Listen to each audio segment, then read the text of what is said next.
just getting fed up and crossing the road. If this truck will just come on.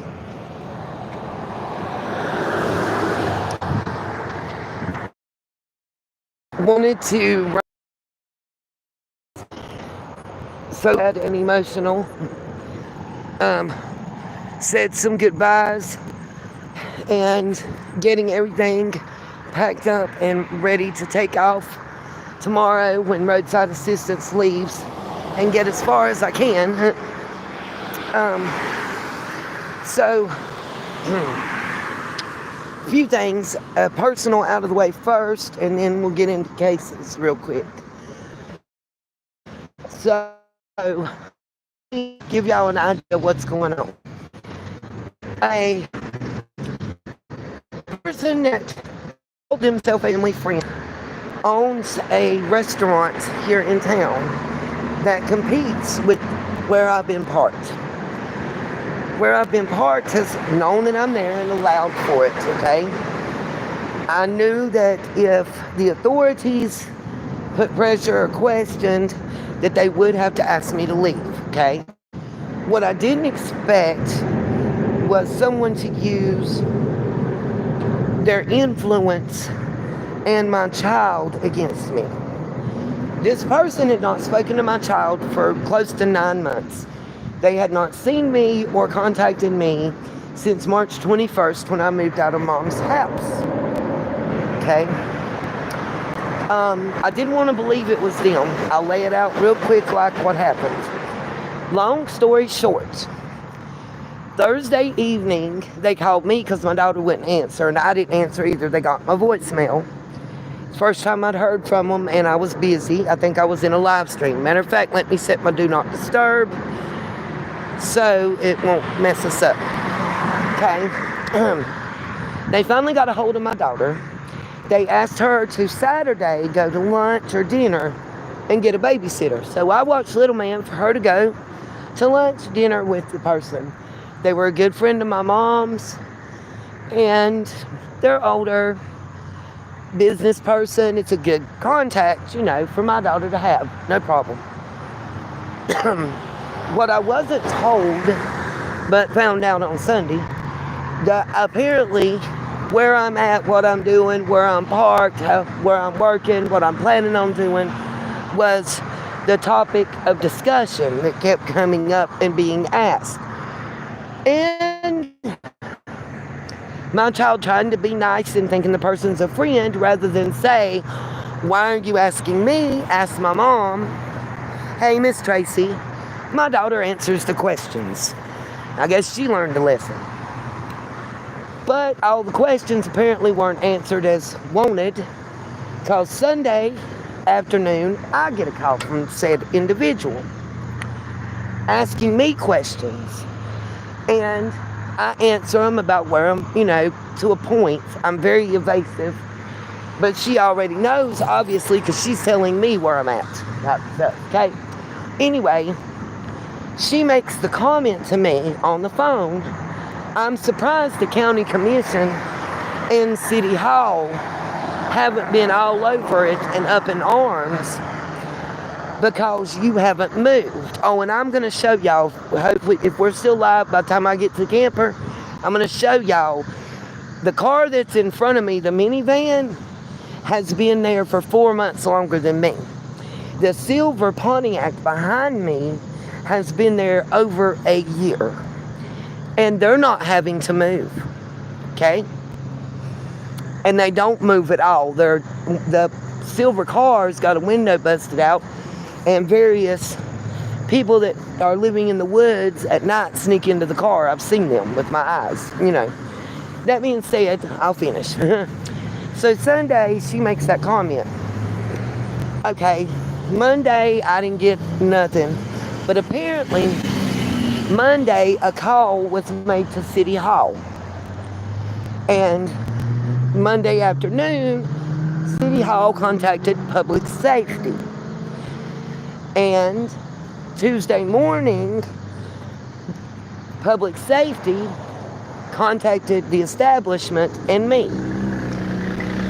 The voicemail Sorry, loud car, no muffler. The voicemail that I received from public safety was left while I was inside the cardiologist office. I listened to it and returned their call and spoke with Miss Vanessa. What the voicemail and my conversation with Vanessa said basically was that it is private property and they can choose to have me towed at my expense at any time. And I said, oh, they called wanting me to leave because I just spoke to them and they didn't say that. She said, no, we've explained the situation to them. They said you'd been there 2 or 3 days, but that they would have you move. Come to find out, the reason they have me move is because they were told that they're violating a zoning ordinance in the city limits here. And if I'm still there Friday by 5 p.m., they will start charging them fining them $5,000 a day or $25,000 a week, whichever amounts to the most. Now, you're going to say, what was the purpose this person had other than directly hurting me? Which I honestly don't think it was that. Let's see. Hey, Tracy. Hi, Risa. Hey, Bruce. Again, they own a competing business to where I'm at. And the business I'm at was allowed direct signage with directions and address and arrows off of the interstate to their restaurant. The person that called and complained was not allowed that signage. And if you've ever been on a major highway like I-75, I-77, I-40, you know, they have the big green signs and it says gas and food and that kind of stuff. Hey, Shirley. Hey, I can't see what it says.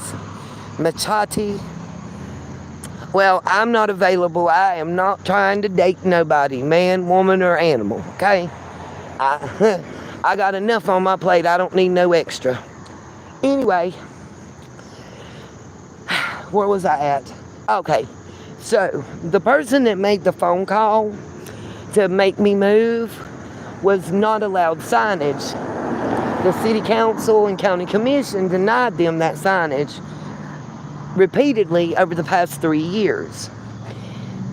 I kind of feel like it was payback to the place where I am parking that's their competitor.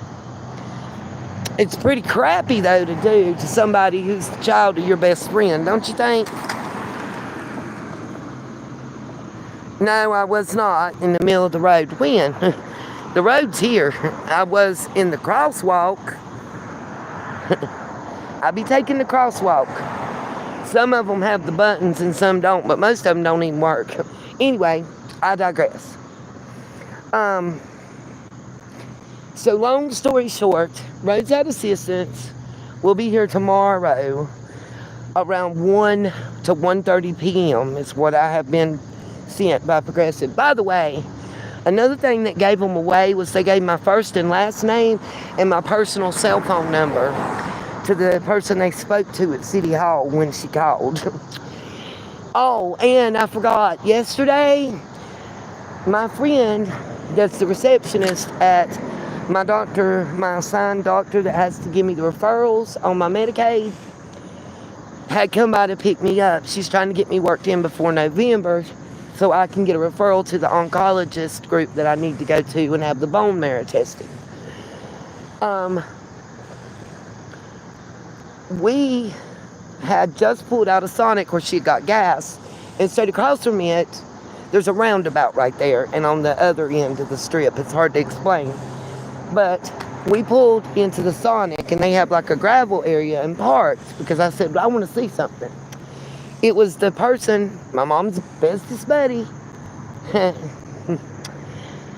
the backside. Anyway, we watched her get off the interstate ramp, turn up this road where I'm standing right now, that ends up there where I'm parked, and come right back off. Okay, Let's get Oscar Gaming off of here. I must not have any mods. Okay, I got it. Anyway, and come right back off, go through the roundabout, and get right back on the highway going to her house. Right about this time, I'm wondering if she'll do it today. I'm sure she was seeing if they made me move yet. I'm surprised that she's not called me or my child to ask. I think that they've already talked, though, because of what happened after. But long story short, I want to say I'm not upset or angry with the people I park with, because as public safety told me, they said, yeah, we hadn't called y'all because they've only been here a couple days, and we know that they're waiting for a part to get repaired. I've asked, since I don't have reverse, until they put in some transmission fluid, or I could have already left pretty much, to move the vehicle in front of me. And by the way, let me reiterate, those vehicles were not reported. They're not making them make them move. One of them has been there for 1 year and 8 months, I think, they told me inside. And the other one has been there for going on 6 months. And one's in front and one's behind me. So you tell me, you know. So long story short, I'm packing everything up so it doesn't roll around, you know, and getting it ready, waiting on roadside assistance. They'll put enough gas in to get me to a gas station, and there's 2, you know, less than a mile. Because I won't crank right now because I'm out of gas. Because I tried to run it to run the AC that goes with the, you know, the car part of the motorhome to cool off when it's 120 degrees inside. So far, I have gotten up to $74. That will put me slightly above a quarter of a tank with me being out of gas. I'm trying to fill up while I have, right now I'm at 25 cents off a gallon at any Shell station with my points that I've been adding up. And so if anybody would like to help, the Cash App, the PayPal, and the Venmo are there. You're welcome to do super chats and super stickers through YouTube, but it will be the 21st through the 26th of September before I would receive them, if I've made enough to meet the $100 threshold that YouTube puts out. But if anybody can help and would like to help, it would be greatly appreciated. It generally takes around $120 to $125 to fill up when I'm at a quarter of a tank. And I'm gonna have to be driving. I'm gonna have to go from exit like 105 area to around exit 80 to the nearest rest area and to any truck stops, and just kind of rotate between those until I get a job and am able to pay the deposit and rent at a campground, or I get the money back from the ones I paid that took the money and run on a lot of us around this area. Apparently, I'm finding out. And next, there was somebody named Buddy Love Jones, and yes, I blocked them. So the 2 videos, especially the one about the fake AI video claiming that Summer Wells' bones had been found, that I put out there, like Michelle Walks put out today, she actually went through and showed how to create the AI video. And she basically said the same thing I did. And he made comments threatening me to report me and take my channel down and to take me down as a person. I deleted those, and I did not take my videos down. He said I was giving false information. The only way you can think that's false information, sir, is if you believe the narrative that they're painting that her bones are found. And I'm like some of the comments you guys made. Leslie Earhart and TBI would have had 14 press conferences and been all over it like white on rice. There would be something. I'm like Michelle Walks. There would be something. I did the same thing she did. I went to the TBI website. I went to the news media in the area. I Googled, and all that came up was the AI videos. Sorry, y'all. This humidity is killing me on breathing. The air is so wet and heavy, and I'm walking with a backpack and talking, so we're going slow. I'm sorry. I will try to limit signage and tags, but I want y'all to see what I'm talking about when I'm showing you this about the cars in my camper. And again, I don't want any hate towards anybody, but especially this business. When I do leave, I'm going to let everybody know who it is and everything, because they have been very kind to me. They didn't have to let me park here at all, ever. And it literally took them being threatened by the city and the county. And they still didn't really make me move. They were very nice, and they're giving me, time. I don't think I could ask for anything any kinder. Hell, it's been kinder than my own family to me. Like, honestly, as far as family, before I lost my mom and my son, all of them are gone except for Lacey and Jeremiah. That's all I have is my daughter and my grandson. And for safety purposes, I always let them know where I was. But since this has occurred, I'm not going to be able to tell my child and little man where I'm at. And I'm not going to be in this town. This whole entire county, we don't have a rest stop. We don't have a truck stop. I will have to go up the mountain or all the way to nearly Statesville to get to a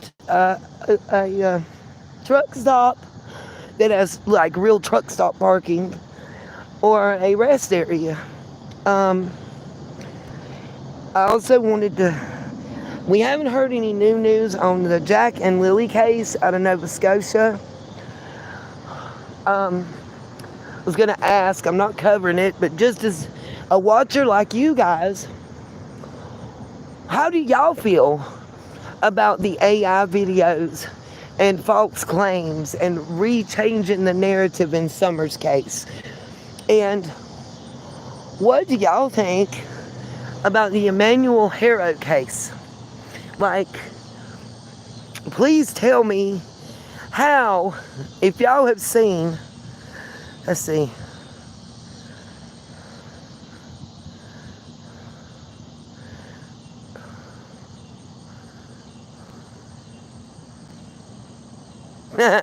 Okay, Mr. Rogers, that was funny, but YouTube hid you. I can see it, but nobody else can. I'm sorry.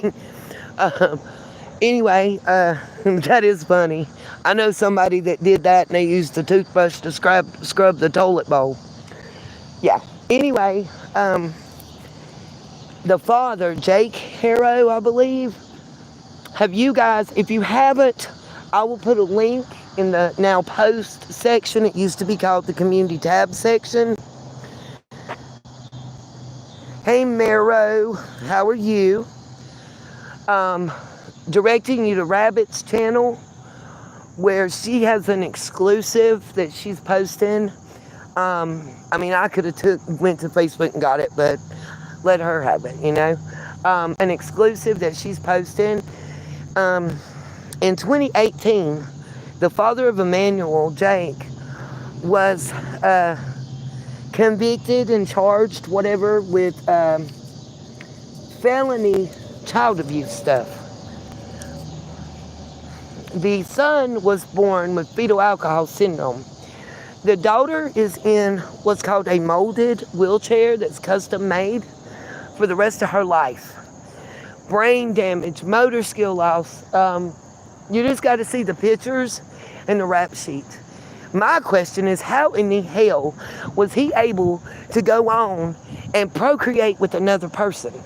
How was that allowed? Can someone explain that to me, please? Because guilty of those, and you see that child. By the way, the little girl was 10 weeks old. My question is, Emmanuel was 7 months old.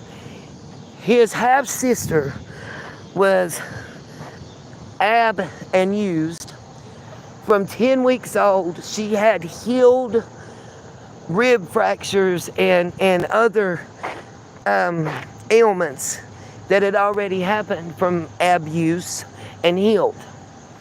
So my question is, for 7 months, what has that child endured? I'm pretty sure that the reason that baby had, in my opinion, let me say it this way, because opinions and facts are not slander, libel, or defamation. So when I say in my opinion, this is a free country and it is my First Amendment right to have and express my opinion. And in my opinion, he shouldn't have been able to have a child. And in my opinion, the reason that 7-month-old baby didn't have any of its shots is because they didn't want a doctor to examine that child and see the healed stuff that had happened to that baby, if you understand what I mean by that. Management's out here, so let me show you this and walk away because I'm not trying to put them in a position. So there's the back end of the camper. See that car? It's got busted out windows, cracked windshield. That car's been there for 1.5 years. 3 out of 4 tires are flat. Behind me. Okay, now in front. See this minivan? I don't have reverse. And when I start to go forward, it's going to lurch forward and be past this yellow line right here. The front end will clip their back end. They were supposed to move it and they hadn't. It's sit there so long, tires are flat. Windows are broken on the other side. Those 2 vehicles aren't having to be moved. Just mine. I wanted to put that clear. Hey, Beverly. I just want to know what your opinion is and what y'all think. Not just about this situation of mine too, but what do y'all think about the Emmanuel and his parents? Those of you that are DV and SA survivors in here like myself, I'm torn to a point. The mama, she looks like one of the, in my opinion, she looks like one of the rats from Five Will Go West. In my opinion, I think she's scared. And I think if they get her far enough away, they've already took her 2-year-old out of the house. Boy, they didn't wait like they did for Summer's brothers, did they? They did it with a quickness in Florida, baby. So, my question is, do y'all think that if she gets far enough away from him and knows that she doesn't have to go back, with the fact that he's already retained an attorney that isn't representing her, y'all think she'll snitch on him? Because let me tell you something. Right now, as the story is laid out, she said she left that game with him, right? The baby. And she was at the store, just her and the child. So, he wasn't around. He has no liability or culpability unless they prove something happened before that. Because as she's told the story, she's the only person that is liable and responsible for that child, guardianship-wise, that was with him at the time the incident occurred. And my understanding is when she shut up, they didn't just confront her about what she was saying being wrong with verbiage. They allegedly, my sources says, that they played a videotape showing that she didn't have the baby with her and that nobody came or left anywhere near her before she threw herself down and got back up and went inside a holler. In my opinion, that's allegedly, and that's my opinion, and I'm allowed. Opinions are like bungholes. We're all allowed to have them. Some just smell worse than others. But I want to know what you guys think. In the chat, currently, whatever. And, okay. I'm trying to not cry.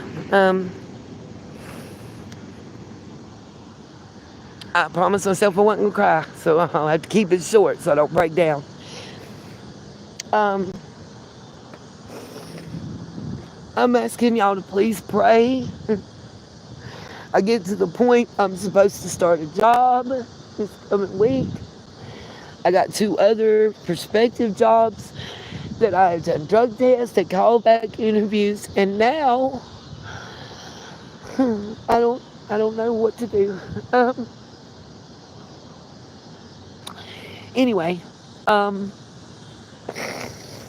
within the next 36 hours, I don't know where I'll be. Whatever I've got, I'm going to put it in the gas tank and pray that I can get somewhere safe and still try to get a job. I can do work from home until my phone bill's due again, because I have the broadband internet that's like house internet. That's why I have the plan I have, so I can stream and it'll pick up service and signal pretty much anywhere in this area. Unlike when I have the lesser plan that's slower speed. It's 2.5 gigahertz as opposed to 5 point something gigahertz. I don't know the answer. Hi, antique little girl. It's hard because right now I'm feeling very betrayed, and given the situation and circumstances and the fact that now I'm going to have to be even more diligent about hiding where I am, and I'm going to feel less safe because I can't even tell little man and my child where I'm at. Like, I don't know. I can't trust anyone right now. I know it'll sound really crazy, but I'm hoping some of y'all that are survivors may understand what I'm about to say. I keep catching myself over the last yesterday and today in public feeling like I used to feel when I was in the Options Battered Women's Shelter, and when I first got out of that situation, I'm looking down at the ground and not making eye contact again because I feel less than, I don't feel good enough to be in the regular world with everybody. I felt like my DV situation and SA situation kind of was like having a scarlet letter branded on my forehead, and that everybody knew and was judging me. And that's how I feel right now. I never wanted to feel this way again, and it's not because I'm with somebody that's abusing me anyway. It's kind of feels like the world is at this moment. But please know that I will not let the devil win. I will not give in. I will not do anything that goes against my religious and moral beliefs. And I'm not going to react and call somebody and curse them out or trip out or nothing like that. Maybe 10, 20 years ago I would. Maybe before I rededicated my life to our Lord I would. But, now I know that that's the only co-pilot and the only one I can trust out here. And I know that he don't like it when you do ugly things to his children, and I don't know what else to say. I know I'm going to keep walking the path that he sets for me. I know I'm going to pray, and I'm going to go where he guides me to go and do what Lord guides me to do. And I'm not going to get what I want when I want it, but he going to make sure I got what I need when I need it. Y'all just please pray for my safety and that everything goes okay and that I can get around that minivan and get out and find somewhere to go.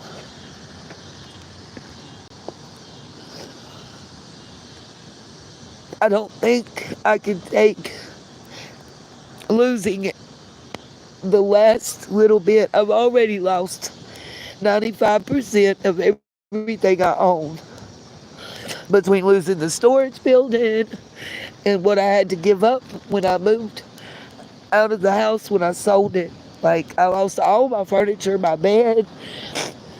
I only have probably a tenth of my clothes.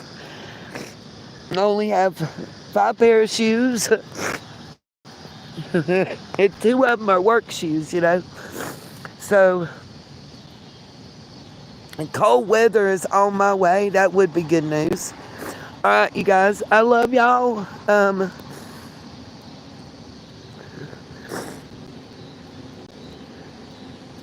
Oh, thank you. Because Antique Little Girl, I think you're one of the strongest women I've ever met. And I truly take that as a compliment coming from you. And I'm not strong. I can't end it all, It's against everything I believe. And I don't know how to give up. It's not in me. Thank my ancestors and my nanny and my granny and my pawpaw, because that's who taught me. That's who taught me how to cook and clean and sew and shoot a gun and an arrow and fight and all that. That's who taught me. But I'm out here in the rain with no umbrella. See? Hold on. Hey. How y'all doing? It's me. And I'm not going to give up. And look, for the person the other day that said my hair looked greasy like I could fry an egg in it, you idiot. It was 104 degrees, and it's with the heat index, it said it felt like it was 117, I think. Don't misquote me, or let me misquote. It was sweat. Like right now, it's wet from the rain. Before you start communicating and talking crap to somebody, get your stuff in a row, okay? And they said something about illegal stuff on the counter and they weren't supporting my drug habits. Dude, I was in a Shell station. If there was something illegal on the counter, call them and tell them. I don't own it. It wasn't my stuff. Dude, and that's why your comment got erased and you got invited to the block party where the beer is served warm and the biscuits and gravy are cold. I can't see what it says. Peace, love, and light. Y'all, I'm going to get out of the rain before I get sick. I got to get my umbrella and get down here to McDonald's and get my senior drink and charge up so I can have power, so I can continue cleaning and packing everything up and be ready to go tomorrow. I love y'all. If anybody would like to help or can, again, All the info is in the description. I got to go. Peace, love, and light. Try to see y'all later. No promises as to when, so that y'all can't get mad if I don't show up. There's so much going on right now, and there's so many variables that play into me being able to do a live stream. Love y'all. Thank you.